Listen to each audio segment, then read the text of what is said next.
lang dalawa, hindi lang tatlo ang magpapakain sa atin ng salita ng ating Panginoon Diyos, kundi ilan? Anim sila. Ang Diyos na ngayon magbabahagi sa atin, magpapakain sa atin. So, sino po dito yung mga gutom na? Spiritual ha? Yan. So, ngayon po, tawagin na natin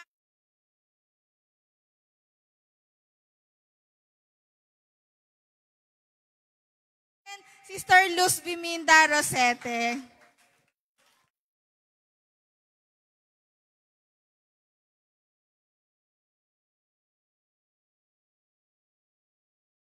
Palakpakan natin ng malakas ang ating Panginoon. Praise God. Let us pray. Hallelujah, Panginoon. Kami patuloy na nagpapasalamat sa iyo. Ikaw po ang manguna, ikaw po ang maging sentro, at higit sa lahat, ikaw po ang aming itinataas sa mga oras na to. Pagpalain mo po ang bawat isa sa amin. Let your kingdom come. In Jesus' name we pray. Amen. Amen. Malakas na palakpak para sa ating Panginoon. Philippians chapter 3 verse 14. Ang sabi po dito, I press toward the mark for the prize of the high calling of God in Christ Jesus. Pwede na po silang makaupo. Pinamagatan ko po itong the pastor's high calling, ang pinakamataas na pagkatawag. At yan ay walang iba kundi po ang ating pastor. Kung meron po sa bawat bansa may presidente, ang pinakamataas, siya rin ang commander-in-chief. Pagdating naman po sa iglesia ng Panginoong Diyos, dito sa earth, yun ay walang iba kundi ang pastor. Ano po ba ibig sabihin ng high calling? Ang high calling po is you're trying to do what the higher up or higher power tells you to do. So ang nag-uutos na po sa isang pastor ay walang iba kundi yung pinakamataas pa sa lahat. At yun ay walang iba kundi ang ating Panginoong Diyos. Yung pagkatawag sa kanila, ang nag-appoint sa kanila, ang naglagay sa kanila sa posisyon na yon ay walang iba kundi ang ating Panginoong Diyos. High calling is a call to something important and honorable. So ibig sabihin, ang pagiging pastor ay pinaka-importante, pinaka-honorable. Pangatlo naman, establishing God's order. So, siyempre, kung ano yung pinapasabi ng Diyos sa Kanya, sa Old Testament, lagi pong merong tagapamagitan. So, ganun din po ang ating Panginoong Diyos. So, kung ang pamilya may order si Jesus, tatay, nanay, anak, ganun din naman po ang ating iglesia. Merong Jesus, merong pastor, at meron pong mga members. So, kung titingnan po natin, ano ba yung highest call ng ating pastor? Sa 2 Corinthians 9:15, ang sabi po dito, pag sinabi dito, now thanks be to God for His indescribable gift, which is pressure beyond words. Lala niyo si Moses, nung nakita niya yung puno na umaapoy, parang siyang natulala na siya'y napanganga kasi yung puno, hindi nasusunog, pero umaapoy. Na doon siya kinausap ng Diyos. Si Paul, nung siya'y tinawag natin Panginoong Diyos sa lugar ng Damascus, bago siya naging Paul, siya muna ay si Saul. Diba? Nung siya'y bumagsak dahil siya na anong kanyang paningin, sabi niya, sino ka baga, Panginoon? So makikita natin ang pagiging pastor, masasabi mo, pastor ka na pala, tinawag kang maging pastor ng ating Panginoong Diyos. So unang-una po, ang highest call ng ating pastor, one is call to shepherd the flock. Sabi po ng 1 Peter chapter 5 verse 2, to be shepherds of the flock that God gave you and to take care of it willingly as God wants you to and not unwillingly. Do your work not for mere pay, but from a real desire to serve. So alam po natin, alam niyo po yung mga nagpapastol, may inaalagaan silang mga tupa. May rad pa po sila. Kasi ito po yung magsasabi, oh dito ka, oh dito ka, oh dito ka, andito yung pagkain, andito yung pahinga mo, ito yung lugar mo. Kumbaga siya yung pastol, yung magsi-shepherd dun sa mga flock niya. At ganun din po yung trabaho ng ating pastor. O wala ka, o nasaan ka, bakit late ka, ba't wala ka, o ito yung gagawin mo. Yan po yung magsasabi. Kung ang pastor nga ay may rad pa, ganun din naman ang ating pastor na ibinigay ng ating Panginoong Diyos. Pangalawa naman is call to administer the church. Sabi na Ephesians chapter 4 verse 11 to 12, now these are the gifts Christ gave to the church, the apostles, the prophets, the evangelists, and the pastors and teachers. Their responsibility is to equip God's people to do His work and build up the church, the body of Christ. So, siya yung mag-administer. Siya yung overseer. Siya yung tagatingin. Diba? Kung sa isang organisasyon, may president, may vice, may secretary, may mga members, may mga empleyado, ganun din po dito sa ating church. Pero siya yung administrative officer, pinaka-high administrative officer ng ng iglesia ng ating Panginoong Diyos. Kumbaga sa kanya lahat may approve. Lahat ng gagawin ng empleyado, kung ano mang mga rules meron na isang kumpanya, laging may approve dun sa pinaka-highest. Ganon din naman sa atin. Kaya wala kang pwedeng gawin sa sarili mo na hindi alam ng ating pastor. Palakpakan po natin ang ating Panginoon. Pangatlo naman is call to evangelize the lost. Sabi ng 2 Timothy chapter 4 verse 5, but as for you, be serious about everything. Endure hardship. Do the work of an evangelist. Fulfill your ministry. So, yung sinabi dito na pagiging evangelist, makikita natin doon sa Ephesians 4:11-5. May apostles, prophets, evangelists, pastors, and teachers. So, ang ibang version ng evangelist is mga missionary. Pero pagdating sa ating pastor, kaya niya rin pong maging evangelist. Kasi pag nandito na sila sa harapan, kailangan niya evangelize lahat ng mga lost. Kasi lahat naman po tayo ay lost. At salamat sa ating Panginoong Diyos na bagamat na lost tayo, pero natagpuan tayo ng ating Panginoong Diyos. Kaya pasalamat sa ating Panginoong Diyos na natagpuan ka. Kaya sabihin mo sa katabi mo, salamat, nandito ka na. Diba? Siya yung magsasabi, siya yung mag-i-evangelize para sa bawat isa sa atin. Ganon din naman, handa rin siyang magturo, mag-teach sa bawat isa sa atin. Number 4 naman is called to set a good example for the members. 1 Timothy chapter 4 verse 12, let no one despise your youth, but be an example to those who believe in word, in your way of life, in love, in faith, and in purity. Diba? Seryoso yung ginagawa nila. Hindi po ito joke, yung pagiging pastor. Kaya makikita po natin sila talaga na seryoso sila sa kanilang ginagawa. Seryoso sila sa lahat ng itinuturo nila. Seryoso sila sa lahat ng mga ipinapayo nila. Bakit? Kasi ang nakasalalay dito yung kaluluwa natin. Kaya pag hindi natin ito susundin, sinong mas mapapahamak? Kundi tayo na ayaw makinig ng payo ng ating pastor. Di ba, kita nyo yung natin, Bible reading natin kahapon, si Naaman, may pinapayo sa kanya, ito yung gagawin niya, pero ayaw-ayaw siya, masyado kasi siyang maarte. Diba? Pero nung sinunod niya kung ano yung gusto para gumaling siya, nung ginawa niya yon, gumaling naman siya. Kaya nga sa atin, huwag natin isipin na yung pinapayo sa atin, makasasama sa atin, kundi para sa ikabubuti pala natin ang lahat. Bagamat nire-review ka, may mga sermon ka maririnig, pero tandaan mo, lahat ng yon ay order ng ating Panginoong Diyos para sabihin niya sa bawat isa sa atin. Palapakan natin Panginoon. Number 5, call to give an account to God. Sabi na Ezekiel chapter 3 verse 17, Son of man, I have appointed you as a watchman for Israel. Whenever you receive a message from me, warn people immediately. Bakit? Kasi accountable sila sa ating Panginoong Diyos. Kaya kung hindi nila sasabihin yung pinapasabi ng Diyos, sisingilin sa kanila ng Diyos. At kailangan mangyari na ma-warn ang bawat isa sa atin kung ano yung dapat nating gawin. Kasi bakit? Kaysa naman sila yung mag-account, nasabi naman na nila.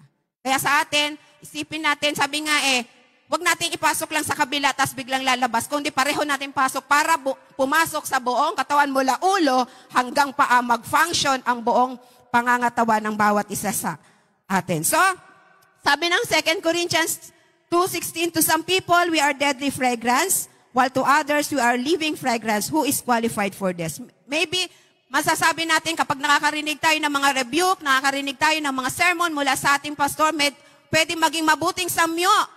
Pakinig natin yung mga sinasabi ng pastor, pero para naman sa iba, ito ay magiging napakasakit. Kaya minsan yung iba lumalayo, umiiwas, umaalis. Bakit? Ayaw nilang makarinig. Pero ang sabi nga, sino magiging qualified dito?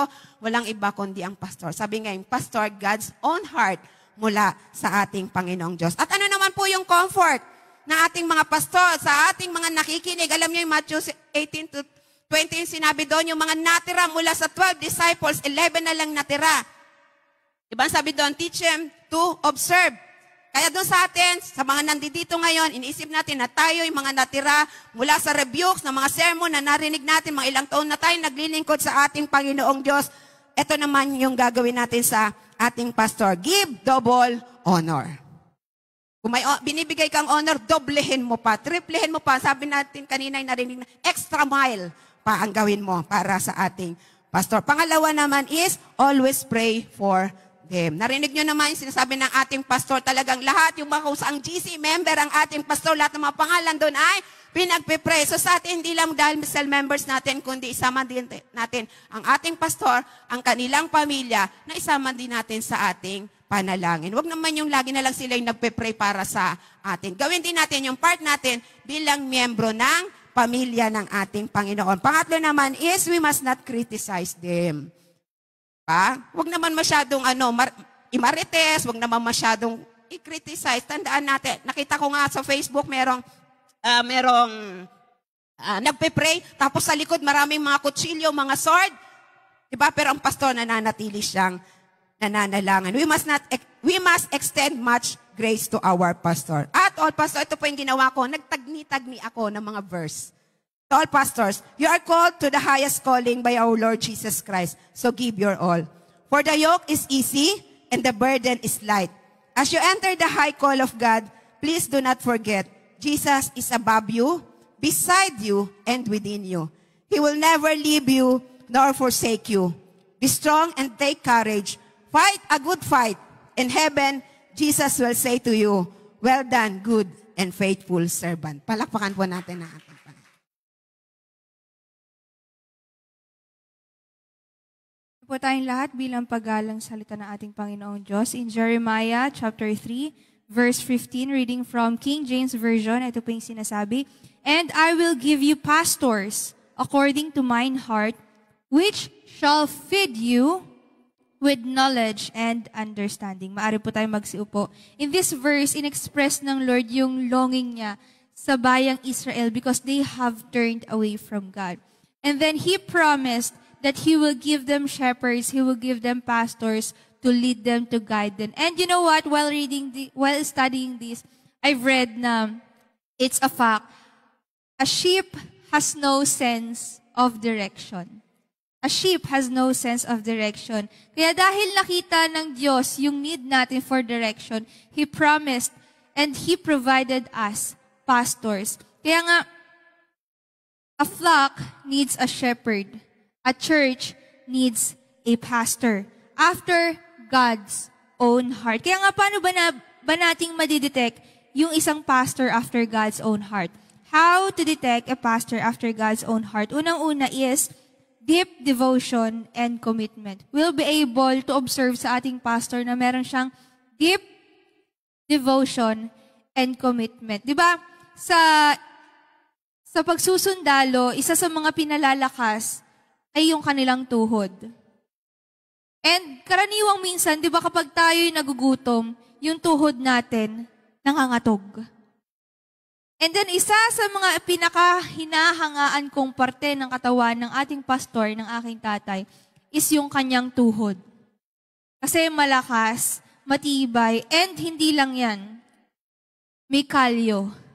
Ibig sabihin lamang nun, laging lumuluhod yung tatay natin, yung pastor natin. Kaya sobrang proud ako, and then I salute our pastor dahil sobrang committed siya in praying for every one of us. Kaya we can detect a pastor kapag matibay yung tuhod. Kaya we must be grateful that we are under a pastor na merong matibay na tuhod kasi it shows his consistency in praying for all of us and he is dedicated in praying for all of us. And may kita dito yung strong reliance niya sa salita ng ating Panginoong Diyos.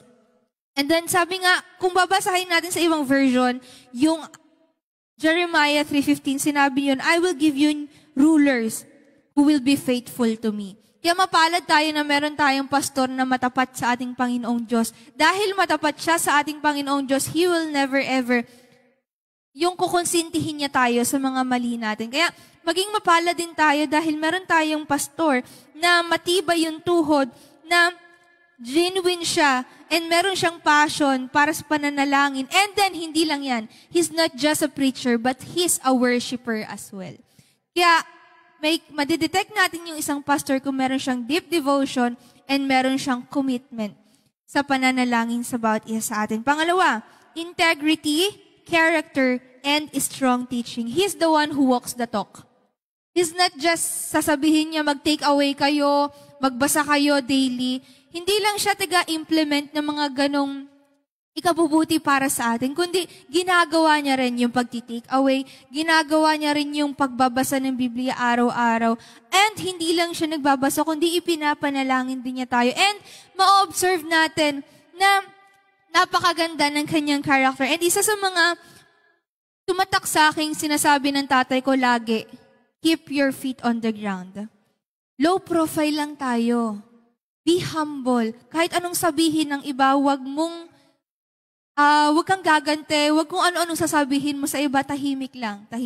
Kaya nakakatuwa kasi ayun yung talagang tumimo sa puso ko hanggang sa lumaki ako na be humble, keep your feet on the ground, low profile lang tayo kahit anong mangyari. And then, yes, he demonstrates honesty, humility, and accountability. Again, mapalad tayo dahil yung pastor natin ay napaka-humble.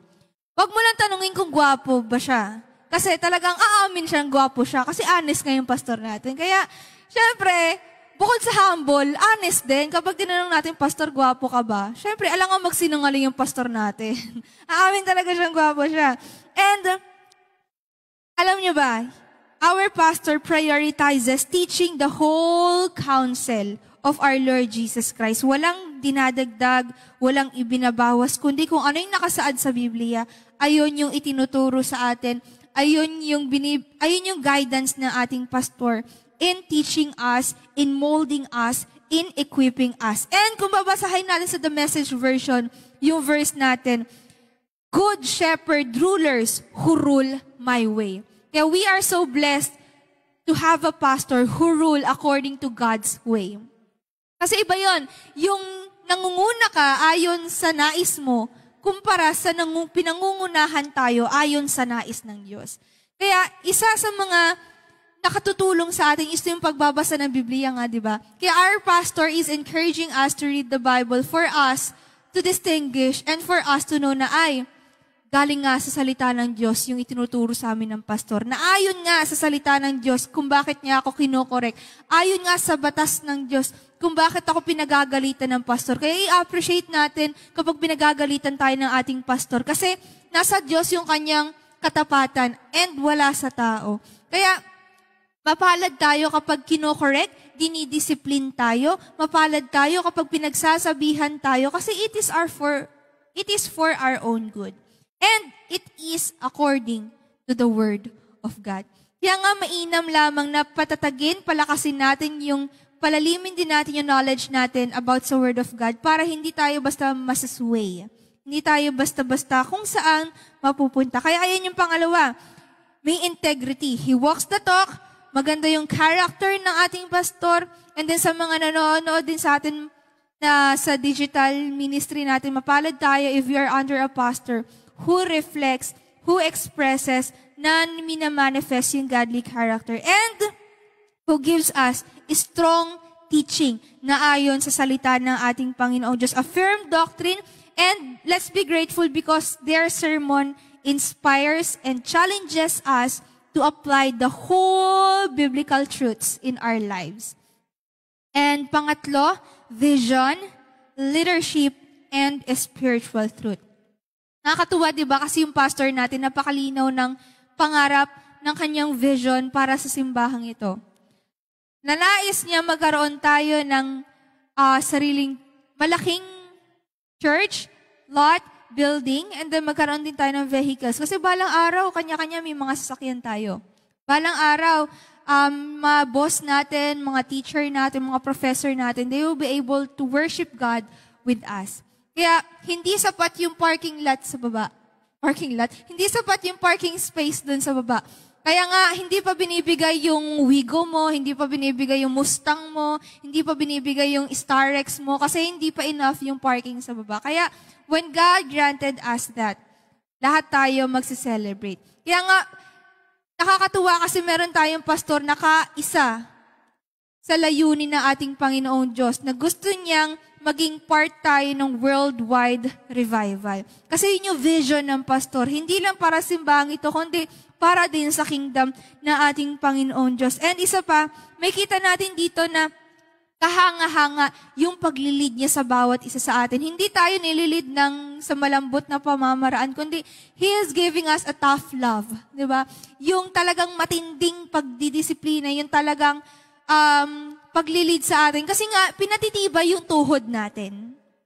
And isa pa rito, ine-express niya, pinapakita niya, nagmamanifest sa kanya yung spiritual fruits, yung 9 fruits of the Holy Spirit, which are love, joy, peace, patience, kindness, goodness, faithfulness, gentleness, and self-control.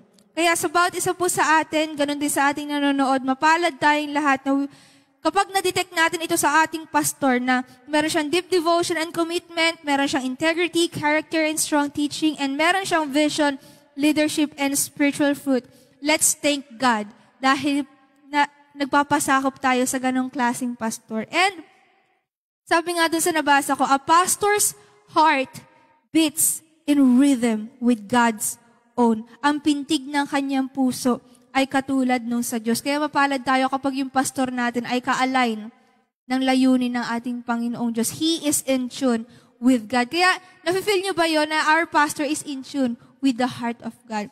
And I am fully convicted with full conviction when shepherds reflect God's heart, the flock thrives.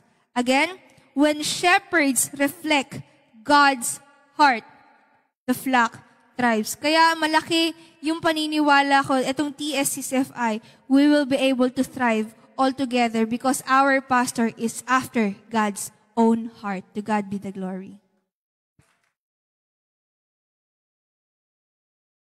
Tayo po tayong lahat, mga kapatid.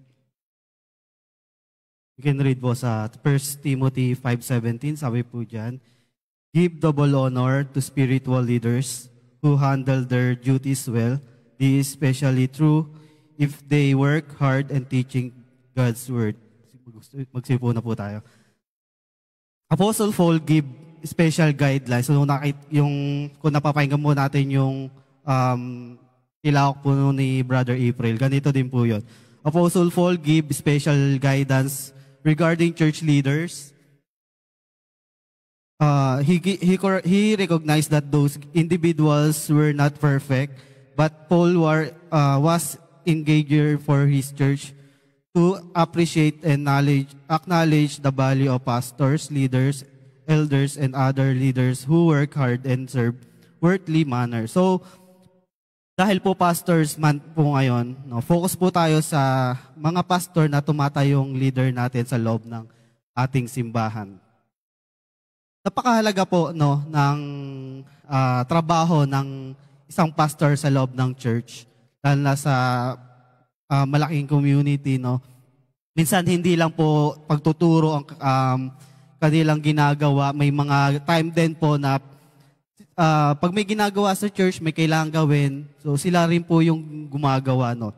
Hindi rin po biro maging pastor sa isang church, lalo na kung ang babait ng mga members. Amen? Amen? Oh, ang babait, di ba? So, minsan po ba natanong natin o nakausap po ba natin ang ating mga pastor? Dito na nakausap na si pastor or natanong na si pastor? Wala, di ba? So, baka yung iba dumadating sa church, nagiging invisible si pastor. Dinadaan-daanan na lang. Diyan sa tech, sa side namin, dun sa tech, nakikita namin kung sino talaga yung nagbe-bless, kung sino yung pastor. Gumaganon lang. So nakikita namin, sabi ko, kahit yung mga bata nagbe-bless pag dumadating, may mga bata, syempre, di pa nila alam. Minsan may mga pinupush, mag-bless ka kay pastor. May mga elder tayo, mga matatanda, na talagang may pagkamay lang kay pastor. Alam nyo ba, mga kapatid, kung nababasa natin, di ba, nagbabasa tayo ng Bible every day, yung mga tinatalaga ni Lord bilang leader, no, ng Israel, kahit yung mga matatanda, no, ino-honor nila yung tinalaga ni Lord sa kanila. Bakit? Napakahalaga nun eh. Kaya napakahalaga nun sa isang leader. Ibig sabihin, nagpapasakop sila dun sa itinalaga ni Lord Jesus. No?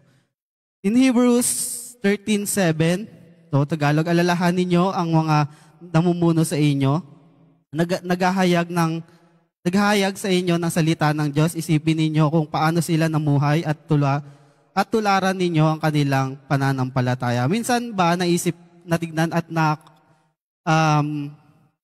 natignan ba natin kung okay yung pamumuhay ng ating mga pastor? O baka iniisip natin na, oy, okay lang yan. Okay lang si pastor kasi malakas naman siya kay Lord. Ay, okay lang yan kasi blessed naman si pastor kasi pastor nga siya, di ba? Hindi naman siya papabayaan ni Lord. Pero mga kapatid, isipin natin, tao din sila. Dumadaan sa mga pagsubok, problema, maraming sinasakripisyo sa buhay, maraming pinagdadaanan na trial sa buhay. Katulad din natin, nangihina din sila, alalahanin natin. Katulad din natin, porkit pastor sila, hindi na sila dumadaan sa mga ganon. So paano ba natin mabibigyan ng honor ang ating mga pastor sa anong paraan? How can we show double honor? Number 1, submit and respect to His counsel. Yan. So, mahalaga po na may submission tayo sa ating mga pastor. Dahil kung wala tayo ng mga bagay na ito, mahihirapan po tayo na sundin kung ano yung sinasabi ng ating mga pastor. Kung ano yung tinuturo sa atin. Minsan nagbe-mentor ang ating mga pastor para lumago tayo sa pagiging isang leader, no, ng church or isang community, mga member, para lumago tayo sa salita ng Lord.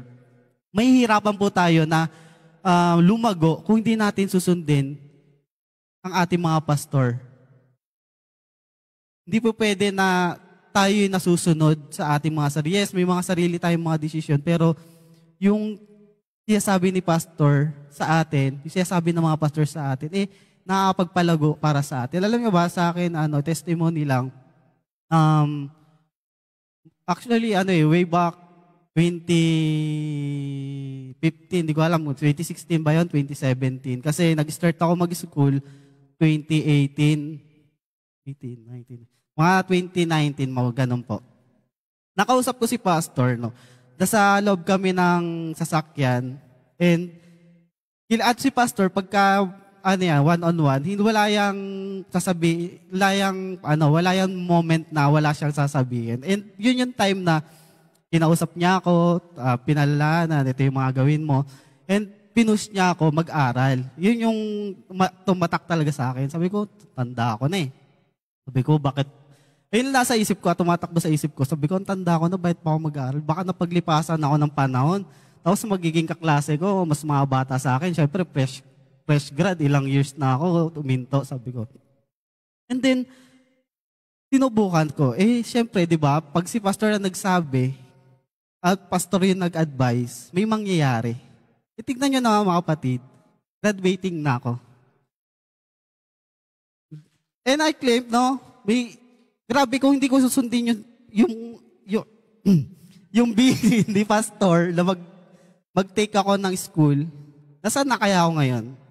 Ano kaya magiging buhay ko pagka di ako nag-aral, hindi ako nag-take ng school, di ako nag-work? Kasi pinupush na rin ako mag-work nun, mag-working student. And kilala nyo naman ako, mahina ako sa mga ganung bagay talaga. And di rin ako matalino. Pero, mga kapatid, kung susunod tayo sa sinasabi ng ating mga pastor, walang, hindi po pwedeng walang mangyari maganda. Number 2, protect and defense them privately and publicly. Sino dito pinoprotektahan natin ang ating mga pastor sa mga tao na naninira sa kanya? O baka tayo yung nag-uumpisa ng mga chismis para siraan si pastor. Sino dito yung pinoprotektahan si pastor, nilalaban si pastor sa mga tao na naninira sa kanya? Alam mo mga kapatid, ang mga pastor hindi yan gumagante. Hinahayaan lang nila yan. Ngayon, di ba tayo yung nakakaalam kung ano yung nagiging buhay ni pastor, dapat tayo nagpuprotekta sa kanya. Dapat tayo yung unang-una na lumalaban para sa kanya. Huwag natin tayo mismo nagsisimula ng pagkasira ni pastor sa loob ng church. Kasi iba yung anointing pag binigay ni Lord kay pastor. At huwag niyong gagawin yun kasi iba yung balik sa atin pag nangyari yun. Number 3, love them with high regards. Bilang pastor, tumatayong ama sa loob ng church, iparamdam natin sa kanila yung nararapat na pagmamahal. Sino dito mahal si pastor? Amen! Ayaw nyo atang mahalin si pastor. So, di ba? Gampanan natin yung pagiging anak natin sa loob ng church. Alam mo ba, sa loob ng church, isang family tayo. May nanay tayo, si Nanay Litz. Ang tatay natin, si Tatay Pastor. Siya yung nagiging ama natin. Alam mo yun, simula na nawala yung father ko. Siya yung tinitignan kong tatay. Parang nga sabi ko, parang di maano na nga ako eh. Kasi pagka umaalis sila, din naramdaman ko yan. Parang nararamdaman ko nga. So, di ba pag umaalis sila, kasama ako, di talaga, hindi yung malakas ako kay pastor kasi nagnakaw ako ng ulam niya. Hindi yun eh. Diba? So, mahalin natin ating mga pastor, paramdam natin sa kanila yung pagiging anak natin sa loob ng church. Yung pagiging anak natin sa TNCCFI, lalo na sa loob ng church, mga kapatid, no? Kaya sa atin, wag natin kalimutan na may mga pastor tayo na laging nananalangin para sa atin. Bigyan natin sila ng highly honor dahil sa sila yung binigay ni Lord para sa atin. Walang ibang pastor na pwedeng tumayo dito, magkiklaim na ako yung binigay nyo. Diba? Kundi si Pastor Vic lang, yung mga pastor na nandyan, na tumatayo bilang ama ng buong church. No? Kaya sa atin, mga kapatid, huwag natin kalimutan. Okay. 15 minutes ako eh. Okay, mga kapatid. So, mga kapatid, paalala, no, bigyan natin ng mataas na parangal ang ating mga pastor. Huwag natin kakalimutan kung ano yung position nila sa church. Hindi lang position eh, kundi kung ano yung ginagampanan niya para sa atin. Mahal niya tayo eh. Hindi naniniwala tayo dito, mahal tayo ni pastor. Ayaw nyo rin. So, mahal tayo ni pastor kasi di naman yan tatagal dito eh kung di tayo mahal eh. Diba? Hindi yan tatayo dito, magsasabi ng kung ano-ano kung di tayo mahal. Alam nyo, walang ibang gustuhan ang ating mga pastor kundi lumago tayong lahat. Amen. Kaya sa atin mga kapatid, love your pastor, honor your pastor. Honor natin kung sino yung tinalaga ng Lord sa atin. Amen.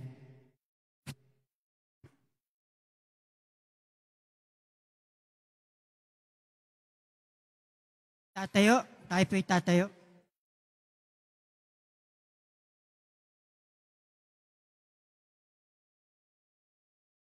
Basahin ng banal na kasulatan.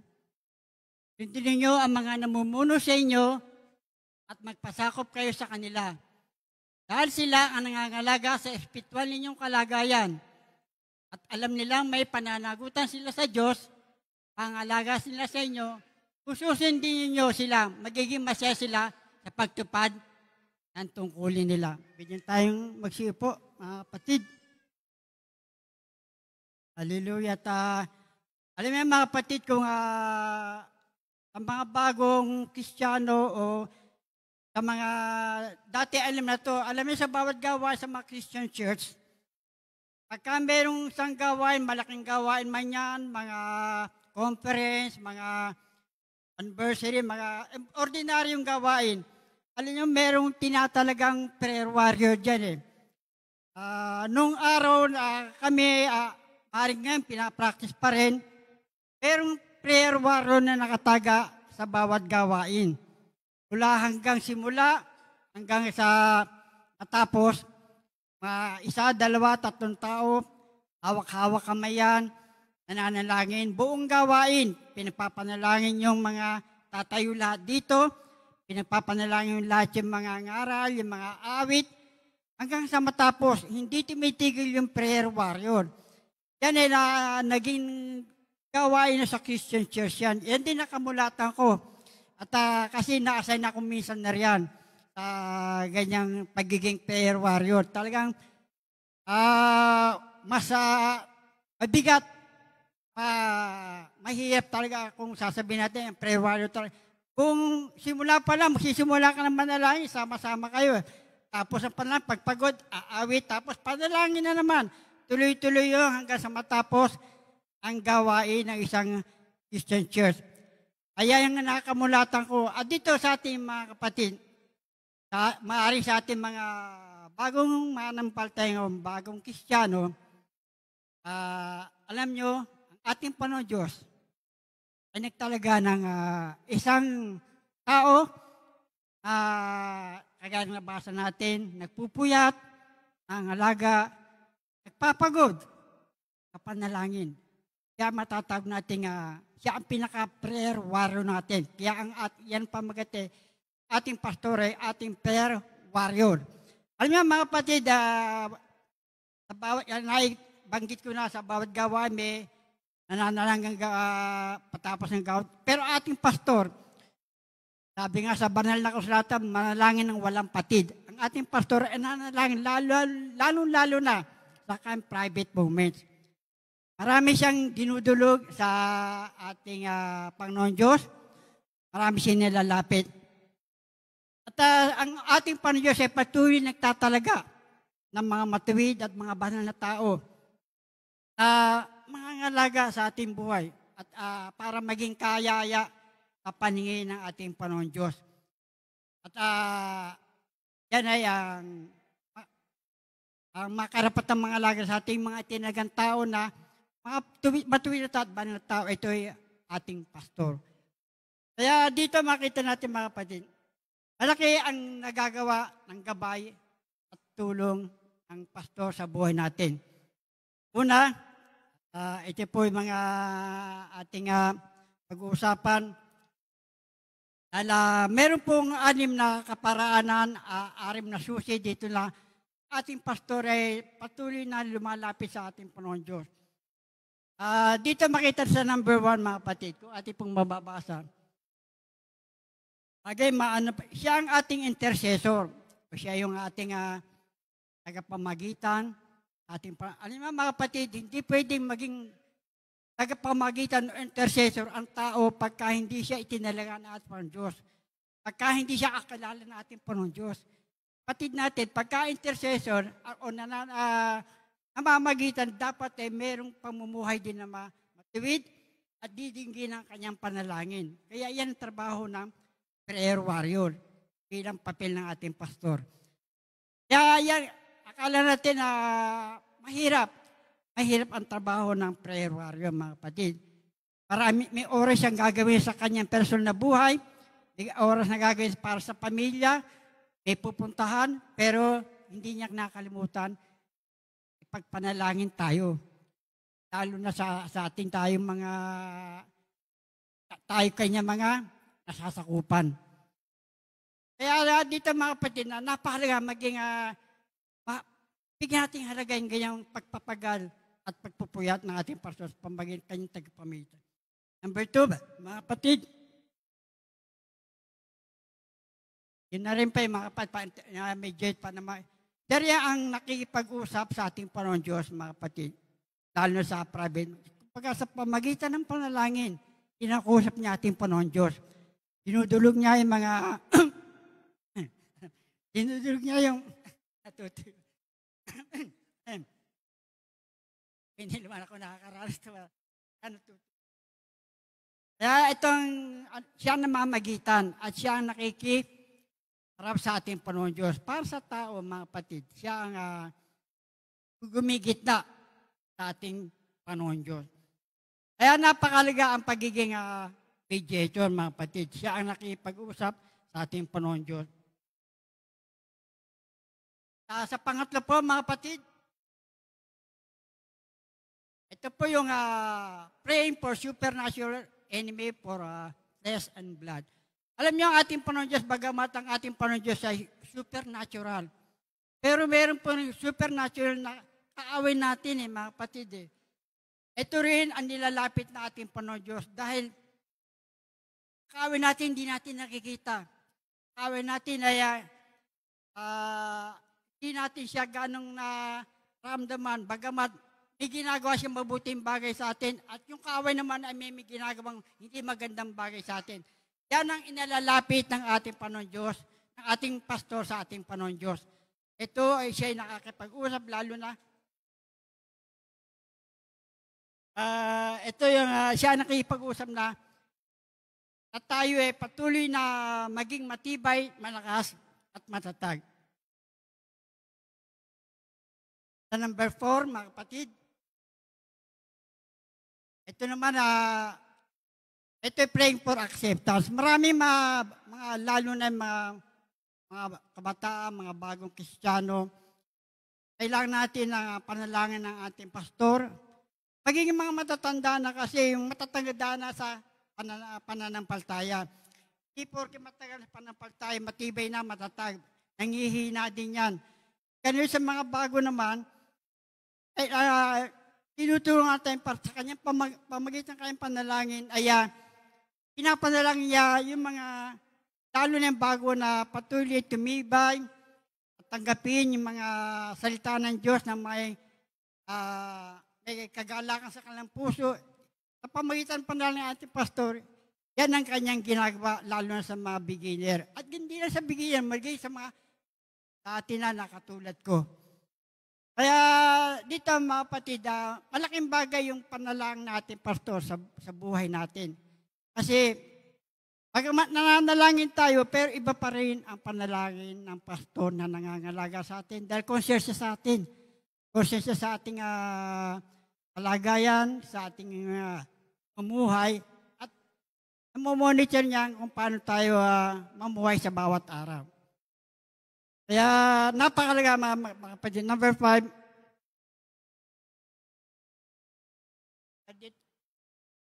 pray for victory. Ito mga kapatid, bakit victory mga kapatid? Kasi maraming Kristiyano na dumadanas na mga kahinaan, mayroong nangihina, nag-aalinlangan, at maraming tutusin, may mga lumilihis pa nga.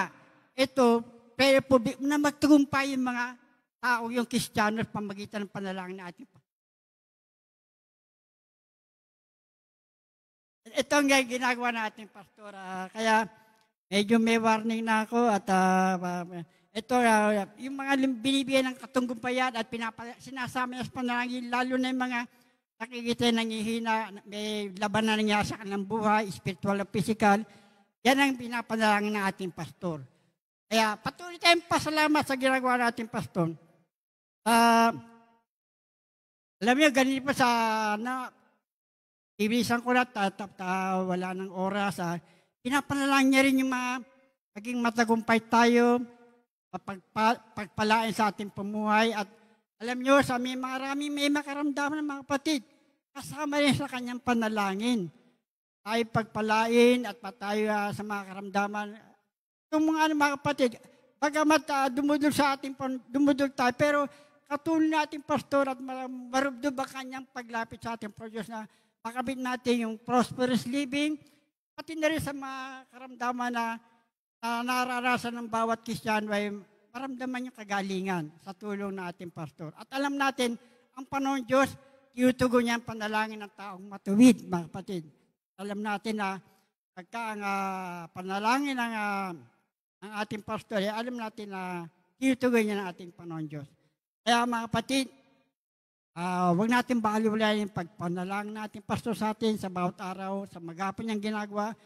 madaling araw pa na minsan bubuksan ko nga alas 3, alas 4, bukas na yung ano niya eh. Nag-ano siya ng ano sa Facebook. Kaya mga kapatid, palakpakan natin ang Panginoon Diyos. Tama yung pastor.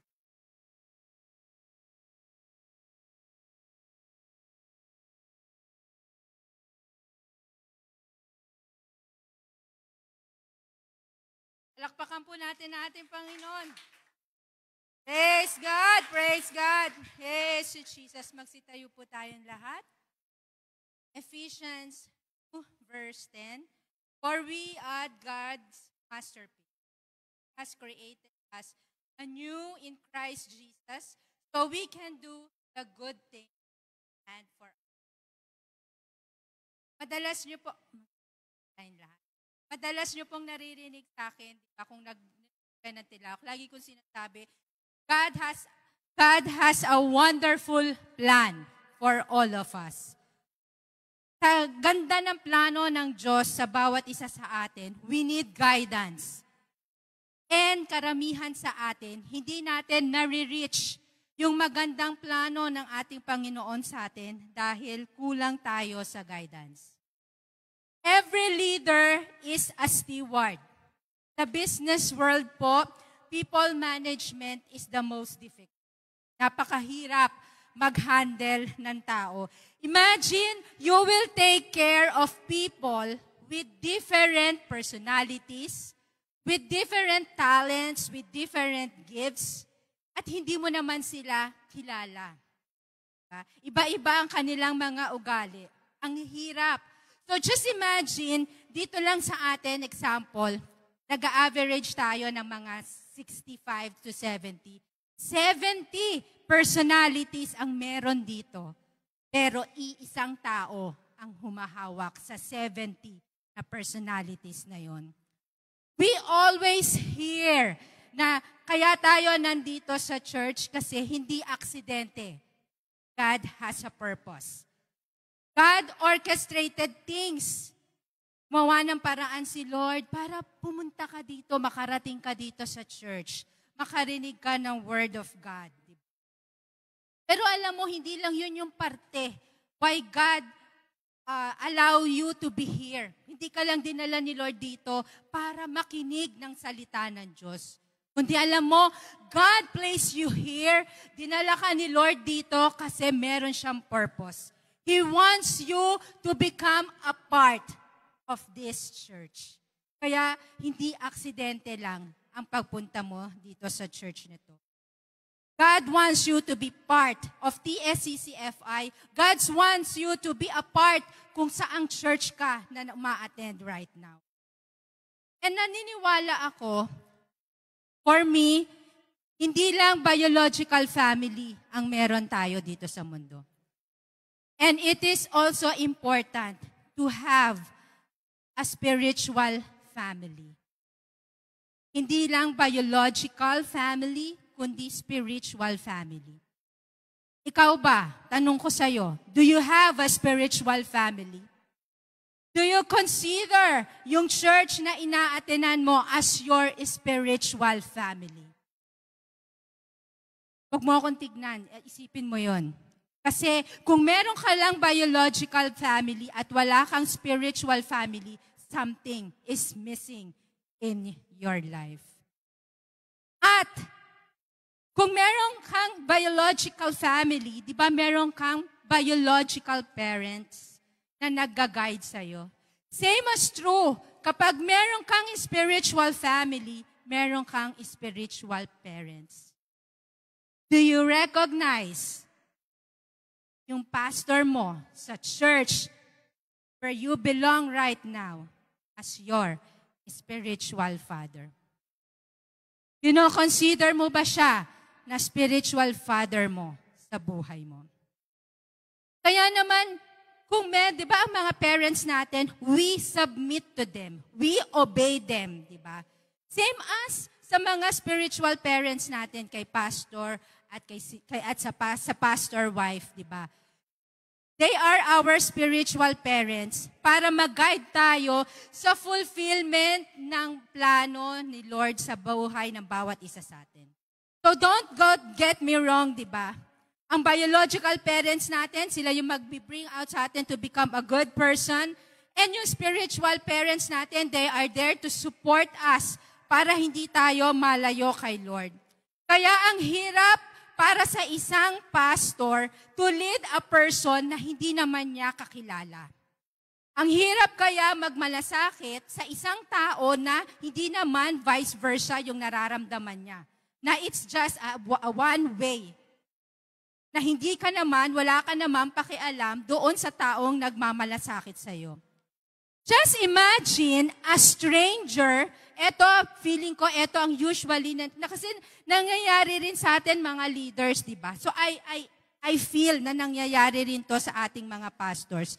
Na may isang tao, one day, may isang tao lalapit sa'yo, sasabihin sa'yo, help me, gusto ko nang magbago. Diba tayo napapaisip tayo dahil yung love natin, yung compassion natin nandun, mapapaisip tayo, paano ko ba tutulungan yung tao who is shouting for help na maggusto na niyang magbago?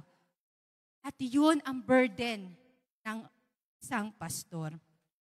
Dahil sa kagustuhan ng pastor na tulungan siya, ano ang mangyayari sa kanya? Una, he will teach.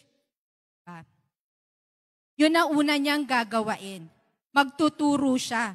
Tuturuan niya, ang sabi doon sa 2 Timothy 4 verse 2, preach the word of God, be prepared whether the time is favorable or not, patiently correct, rebuke, and encourage your people with good teaching. Magtuturo siya. Ang puso ng isang pastor ay hindi nanggagaling sa kanyang sariling katalinuhan, kundi sa karunungan na binigay ng ating Panginoong Hesukristo para iparating sa iyo yung mga plano ng Diyos na gustong mangyari sa buhay mo. Ang pangaral ng Diyos sa buhay mo para marating mo yung wonderful plan ni Lord. Kaya ikaw, kapag napunta ka sa church, makinig ka naman kay pastor. Huwag ka lang nandyan para magpa-cute o umupo o magpa-attendance. Dahil ang purpose ni Lord is to teach you, is to guide you. Kaya naman, listen to reflect and to be refreshed by the word of our Lord Jesus Christ through Him. Yun naman talaga yung purpose mo kung bakit ka nandito sa church. If masakit ang teaching ni pastor, say thank you. At huwag ka naman maging bitter kay pastor. Pangalawa, our pastor, hindi lang siya nandyan to teach, but to expose our error to light or corrections. Sabi sa Proverbs 3:12-13, my child, don't turn away or become bitter when the Lord corrects you. The Lord corrects everyone He loves, just as parents corrects a child they dearly love. So mga kapatid, pagpasalamat tayo na kinokorek tayo ng ating pastor. Diba? Alam mo kasi, correction, maraming may ayaw nito. Maraming umaalis na church member kapag ginagawa ito ng pastor, ang correction. Ayaw mapagsabihan, di ba? Ayaw ma-rebuke.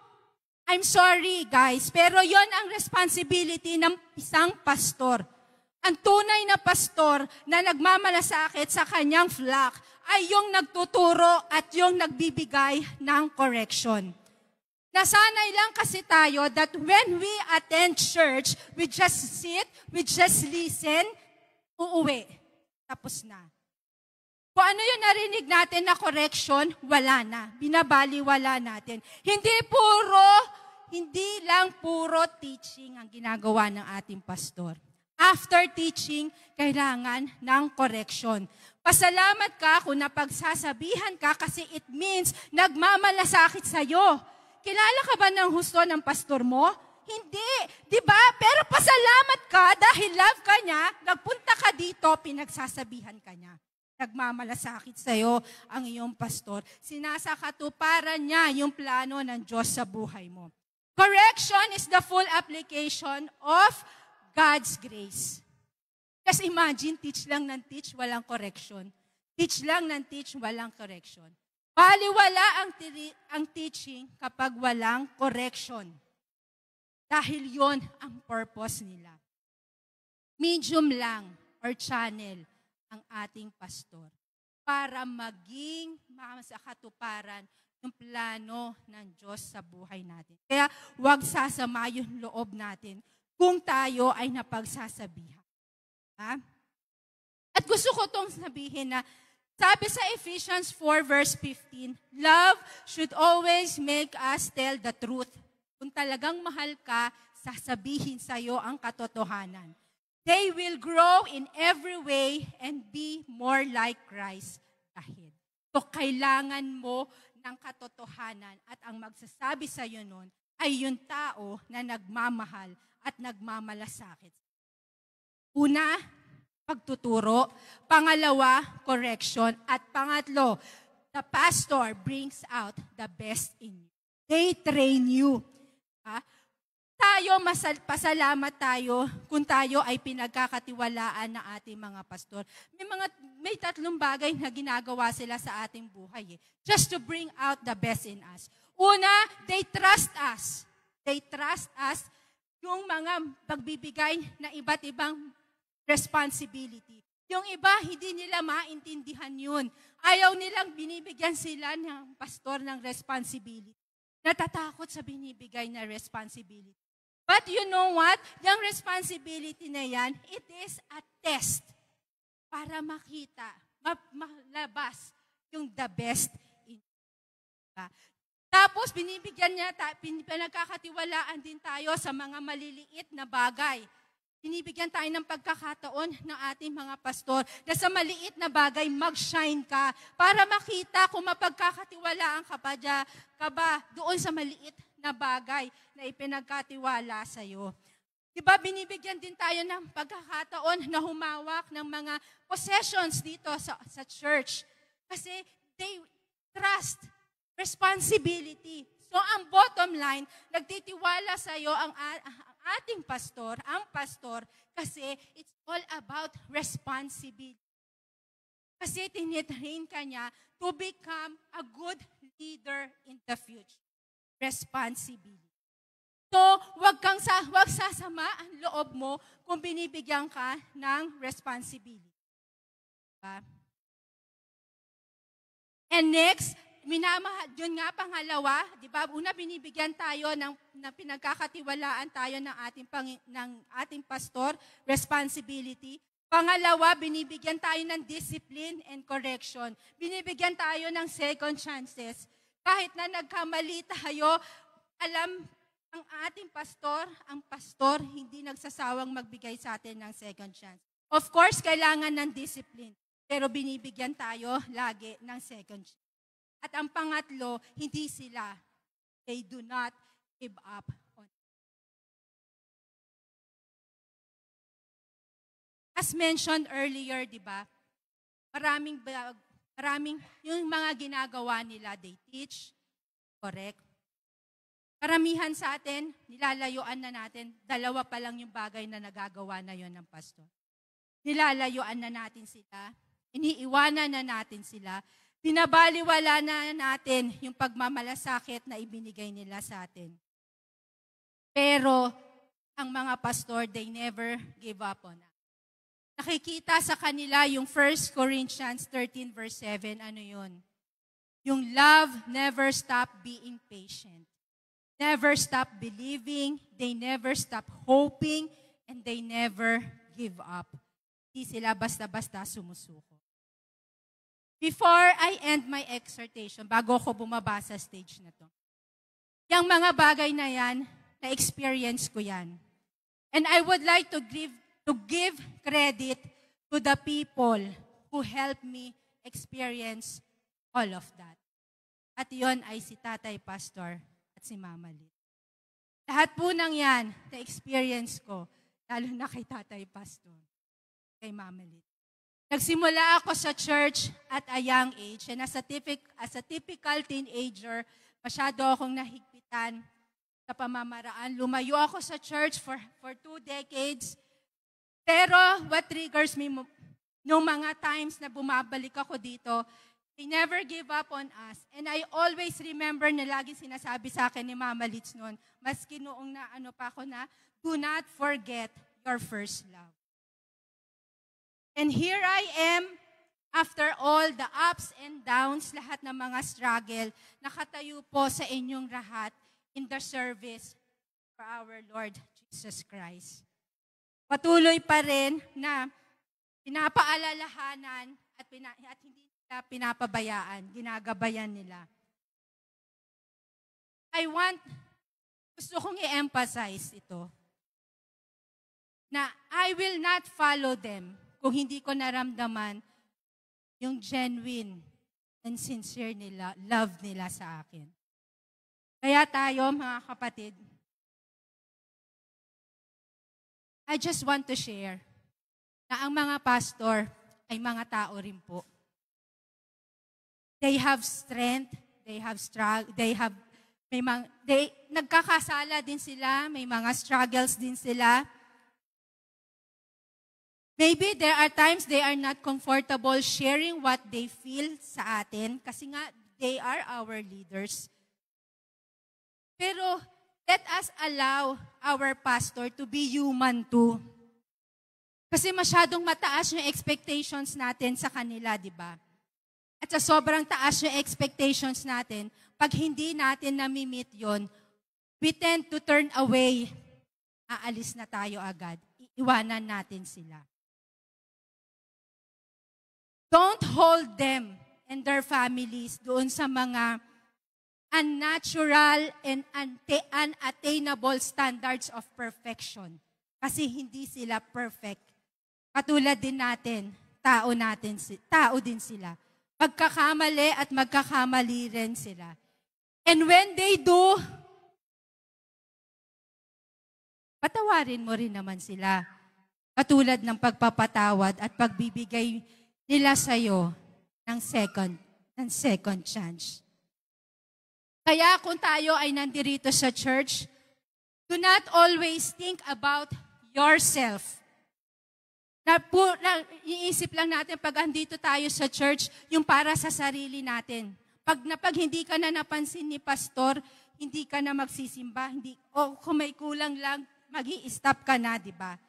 Matuto ka rin naman mag-encourage at mag-comfort sa pastor natin. Huwag naman ikaw ang maging cause lagi ng stress, kundi ikaw naman ang maging cause ng strength.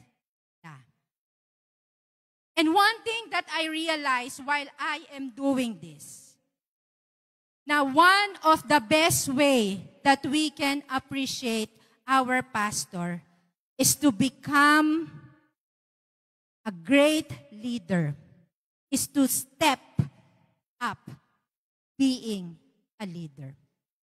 So mga kapatid, let's all step up para hindi naman po masayang yung mga effort ng ating pastor at ng kanyang pastor wife.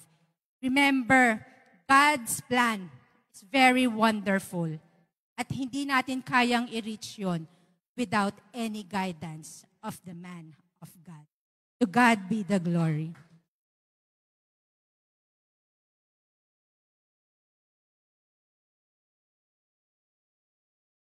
So stand up mga kapatid for the last topic o message ng Lord sa atin ngayon as a tribute to all our pastors today. In Numbers 27, 15 to 17, sabi dyan, Moses said to the Lord, May the Lord, the God who gives breath to all living things, appoint someone over this community to go out and come in before them, one who will lead them out and bring them in, so the Lord's people will not be like sheep without a shepherd. In Jeremiah 3:15, nabanggit na din to ni Sister Terpina kanina, but in NIV version, I will give you shepherds according to my heart who will feed you with knowledge and understanding. And lastly, 1 Peter 5:2-4, be shepherds of God's flock that is under your care, watching over them, not because you must, but because you are willing, as God wants you to be, not pursuing dishonest gain, but eager to serve, not lording it over those entrusted to you, but being examples to the flock. And when the chief shepherd appears, you will receive the crown of glory that will never fade. Meron na po silang magsiupo at pagpalain pagkabasa ng salita ng ating Panginoong Diyos. So, sa mga narinig niyo po kanina, iilan pa lang yon, halos sinamarize na nga namin lahat, at ako po yung magiging summarize nilang lahat. No, it tells all how pastor fulfill many roles. And yung mga naunang 5 na narinig niyo po sa ating mga leaders, ay yun yung many roles of all roles na ginagampanan ng ating pastor. So, pero